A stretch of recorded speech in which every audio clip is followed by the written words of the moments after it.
말씀이 살린다라고 하는 주제로 은혜를 나누고자 하는데, 대한예수교 장로회 우리 통합측 2025년도 표어가 오늘 본문으로 성령의 능력으로 부흥하는 교회라고 하는 주제를 정해서 지내왔습니다. 우리 교회는 너무나 성급해서 벌써 내년의 주제를 걸어놔가지고 왜 내년의 주제를 걸었냐고 했더니 토요일 아니면 걸 수가 없다고 그래서 아멘하고 넘어갔습니다. 우리가 교회의 부흥을 이야기할 때 두 가지로 구분합니다. 하나는 양적인 부흥, 또 하나는 질적인 부흥이라고 말합니다. 많은 사람들 가운데 양적인 부흥이 따로 있고 질적인 부흥이 따로 있나, 양적인 것과 질적인 것은 같이 가는 것이다 라고 얘기하는 분들도 많이 있습니다. 이에 동조합니다. 그런가 하면은 굳이 구분을 나누자면 양적인 부흥과 질적인 부흥이 있는데, 어떤 부흥이 먼저 이루어져야 될까요? 질적인 부흥이 먼저 되고요, 양적인 부흥이 뒤따라와야 질서가 있고 흔들리지 않고 규모 있는 그런 교회가 되어지곤 합니다. 한국교회는 그동안 질적인 부흥보다는 양적인 부흥이 주도적인 입금이 되었었습니다. 여러 가지 환난과 여러 가지 일들로 인해서 이렇게 양적인 부흥은 추풍의 낙엽처럼 떨어지는 시절이 있었고, 다시 이런 고난 속에서 하나님은 한국교회에 새 일을 행하기 시작해서 진정한 보석 같은 교회, 단단한 교회, 흔들리지 않는 교회를 지금 세워가고 계시는 중에 있습니다. 우리 눈에 보이기에는 마른 뼈와 같고, 우리 눈에 보기에는 고난인 것 같고, 우리 눈에 보기에는 쇠하는 것 같아서 사람들은 이구동성으로 말하기를 교회의 전성시대는 끝났다, 유럽을 봐라, 미국을 봐라, 망한 것을 자꾸 보라고 합니다. 그리고 너희도 망할 것이다, 이렇게 이야기합니다. 그러나 여러분 기억하셔야 됩니다. 교회는 망하지 않습니다. 교회는 주님의 몸이기 때문에 절대 망할 수가 없는 거지요. 교회가 쇠퇴하는 것처럼 환경적으로 보일 때는 망하는 것이 아니라 하나님께서 새 일을 행하시고 계시는 것입니다. 하나님께서 지금까지 지내왔던 여러 가지 틀을 바꾸려고 하시는 것 같습니다. 오늘 본문은 남쪽 유다가 바벨론 제국을 통해서 멸망을 당하게 되고, 예루살렘 성전이 무너지고, 젊은이들은 포로로 끌려가고, 집들은 불타고, 모두가 낭망하고 좌절하는 것을 배경으로 두고 있습니다. 이 배경으로 두고 있는 이것을 오늘 성경은 마른 뼈, 에스겔의 골짜기라고 하는 말로 표현하고 있는 것이죠. 하나님께서는 에스겔이라고 하는 선지자를 데리고 어디로 가셨는가 하면은 이 마른 뼈가 뒹굴고 있는 골짜기로 에스겔을 데리고 가셨습니다. 왜 하나님은 한코 많은 곳에서 마른 뼈들이 뒤들고 있는 골짜기로 에스겔을 환상으로 이끌으셨을까요? 절망하라고? 탄식하라고? 아니면 두려워하라고 이곳으로 데리고 가신 걸까요? 오늘 코로나라고 하는 여러 가지 재앙을 겪으면서 한국교회가 주춤하는 모습 속에서 사람들은 절망을 말하고 있으나, 저는 하나님께서 새 일을 행하고 계신다고 믿어 한국교회의 희망을 보고 있습니다. 개별적으로는요, 여러분 가정에 어려운 일들이 있을 수 있고, 질병이나 가난이나 여러 가지 일들이, 난제한 일들이 여러분에게 있을 수 있습니다. 하나님은 왜 여러분을 그 난제한 모습 속으로 데려가신 걸까요? 절망하라고, 두려워하라고, 낙심하라고 그곳으로 우리를 데려가신 걸까요? 저는 그렇게 믿지 않습니다. 우리를 그곳에 데려간 것은 하나님께서 새 일을 행하시는 것을 보라고, 하나님께서 어떻게 역사하시는지, 하나님께서 너희를 어떻게 구원하시는지, 하나님께서 어떻게 문제를 삭제시키는지 보라고, 그리고 나를 믿으라고. 하나님을 믿지 않는 자가 되기보다는 하나님을 믿는 자가 되라고, 의심하는 자가 되기보다는 의지하는 자가 되라고. 하나님께서는 오늘 우리들을 태산 같은 문제 앞에 세우시고 그 태산 같은 문제가 평지가 되는 것을 보여주시려고 우리를 태산 앞으로 이끌어 가셨다고 믿습니다. 하나님께서는 에스겔 골짜기에 마른 뼈들이 있는 그곳에 에스겔 선지자를 데려간 것은 하나님의 놀라운 역사를 에스겔을 통하여 이루게 하시려고 에스겔을 그곳으로 인도하셨다고 믿습니다. 성경은 그렇게 기록되어져 가고 있습니다. 하나님께서 이스라엘 민족을 출애굽시킬 때 다른 곳으로 가지 않게 하고 모세를 이끌어 홍해라고 하는 바다로 이끌어 가셨습니다. 왜 하나님은 앞으로 나아갈 수 없는 홍해가 앞에 있는 곳으로 이스라엘 백성을 이끌고 가셨을까요? 너는 거기서 죽으라고? 너희는 거기서 끝났다고?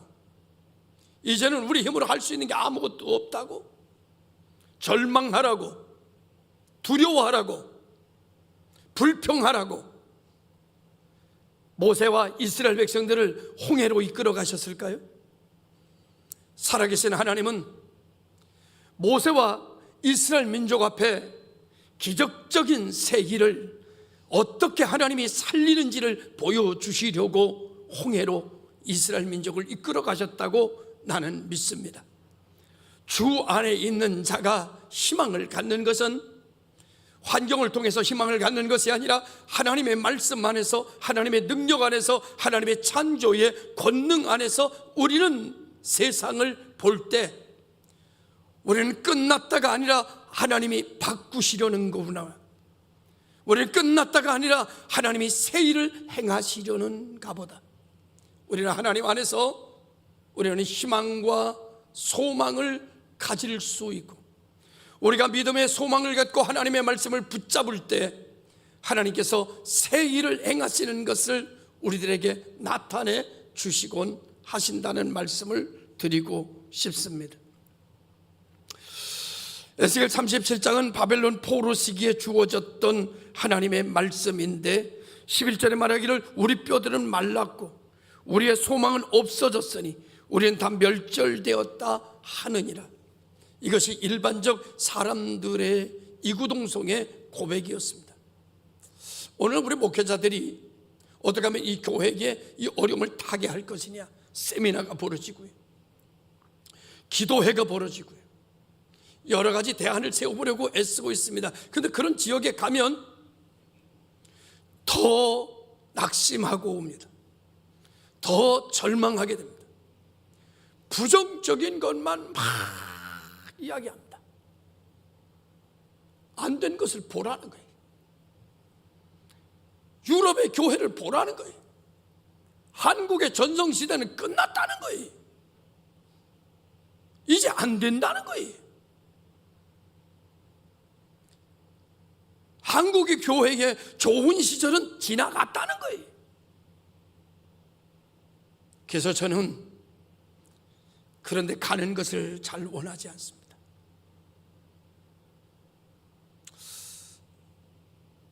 한 목사님의 어떤 단체에서 대표 기도하는 기도를 맡았다고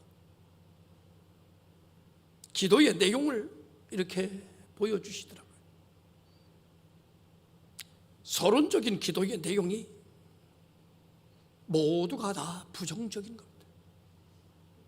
한국 교회는 고난이 있고 어렵고 교인들은 떠났고 다시 모이는 힘은 약해졌고 기도회는 폐하여졌고 사랑은 식어진 교회의 현실을 이야기하고 있습니다.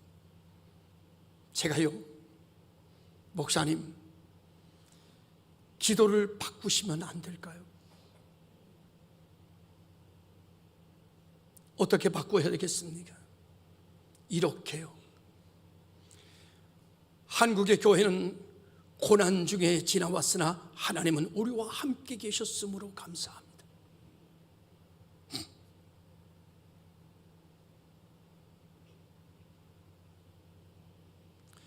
우리가 방황할 때 하나님은 우리에게 새 힘을 주셔서 견디게 하셨고 이겨가게 하심을 감사합니다.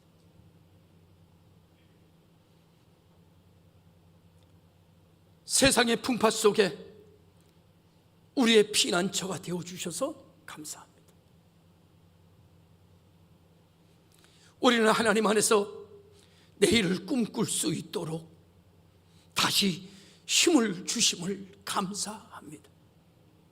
이렇게 바꾸시면 안 되겠습니까? 목사님 무릎 치면서 목사님 이 기도 삭제하겠습니다. 다시 하겠습니다. 하나님 안에 있는 사람은 극악한 절망 속에서도 가장 강력한 희망을 꿈꿉니다. 할 수 없는 환경 속에서도 할 수 있게 하시는 하나님의 능력을 믿습니다.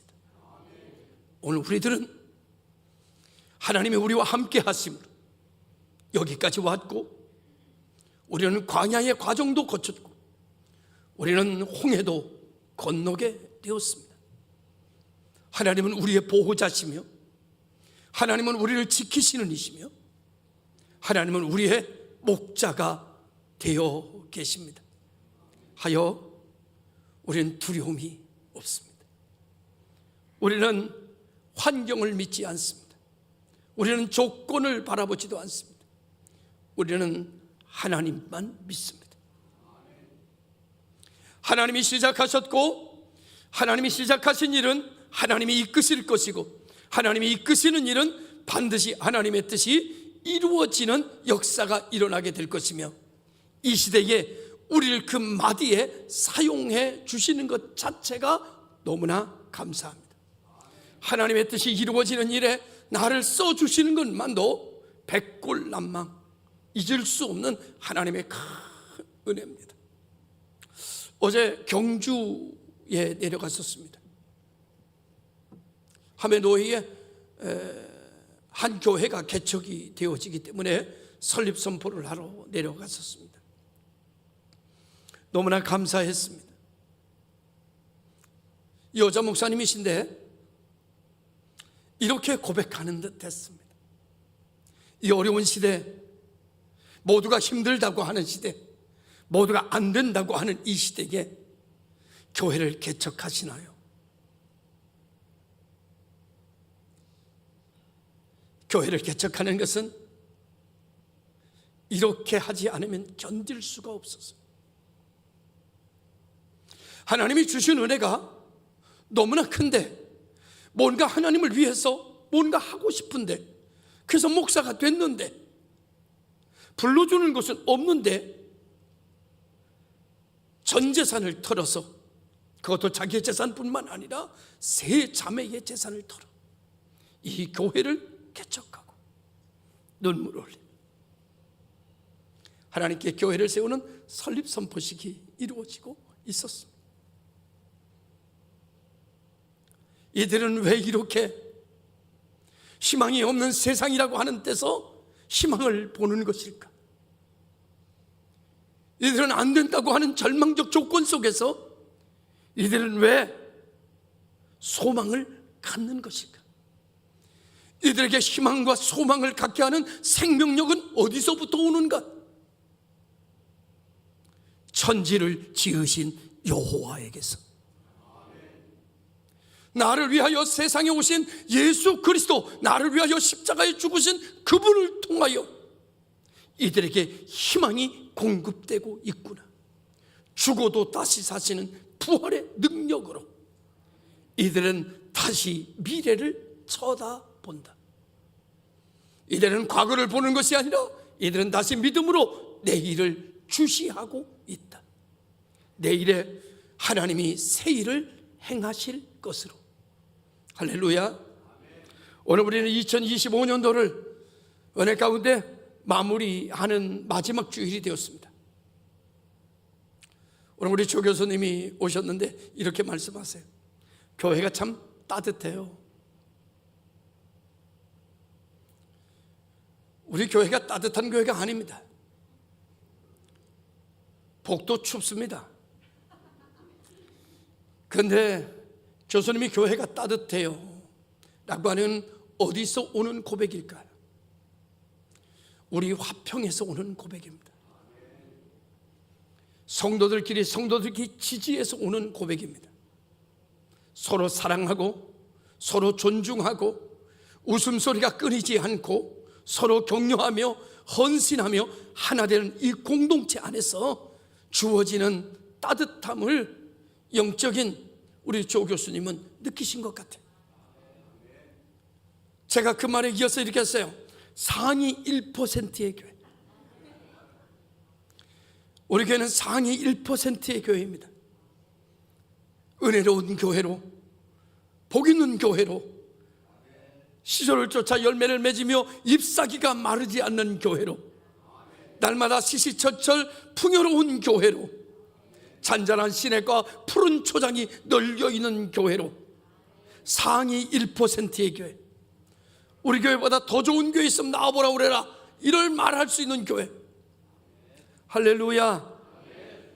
하나님께서는 우리 복 있는 교회를 2025년도 질적인 부흥을 이루셨습니다. 이제 2026년도에 하나님은 이 질적인 부흥의 토대 위에 양적인 부흥으로 새롭게 하시는 역사가 일어날 것을 믿습니다. 2025년도에 나오신 분들 등록 안 하시고 이 시간 가면 2026년에 등록 안 받을 수도 있습니다.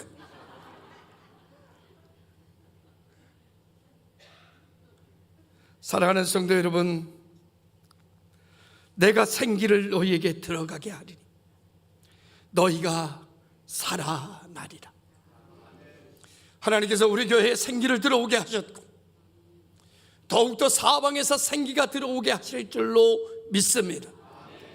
사방에 생기가 들어가자 그들의 뼈들이 움직이기 시작했고 그 뼈들이 힘줄이 생기기 시작했고 살이 덮이기 시작했고 그 다음에 사방에 생기가 들어가자 그들이 일어나 여호와의 군대가 되기 시작했습니다. 저는 이 생기를 이렇게 해석합니다. 사방에서 새로운 교인들이 들어오도다. 이것이 우리 교회에 채워지는 생기가 아닐까. 사랑하는 성도 여러분, 모든 일은 하나님의 말씀을 믿는 믿음에서 시작된다고 볼 수 있습니다. 오늘 에스겔을 하나님께서는 데리고 마른 뼈를 꼽으시면서 마른 뼈를 외면하게 하지 않으셨습니다. 마른 뼈를 회피하지도 않게 하셨습니다. 마른 뼈를 직면하게 하셨습니다. 오늘 우리는 우리 가운데 있는 여러 가지 사소한 일에부터 큰 일에까지 문제를 외면하거나 회피하면 기도하지 않습니다. 말씀을 붙들지도 않습니다. 문제는 직면하는 겁니다. 마주 보는 겁니다. 집중적으로 보는 겁니다. 내 힘으로 해결되지 않는 것을 깨닫는 겁니다. 그래야 기도합니다. 그래야 문제 앞에서 하나님의 이름을 부릅니다. 그러면 문제는 아이스크림처럼 녹아서 점점점 평지가 돼버리고 맙니다. 주여 한번 부를 때마다 5cm가 녹아버립니다. 주여 10cm가 녹았습니다.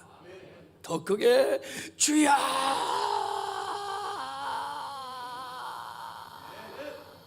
다 녹았습니다.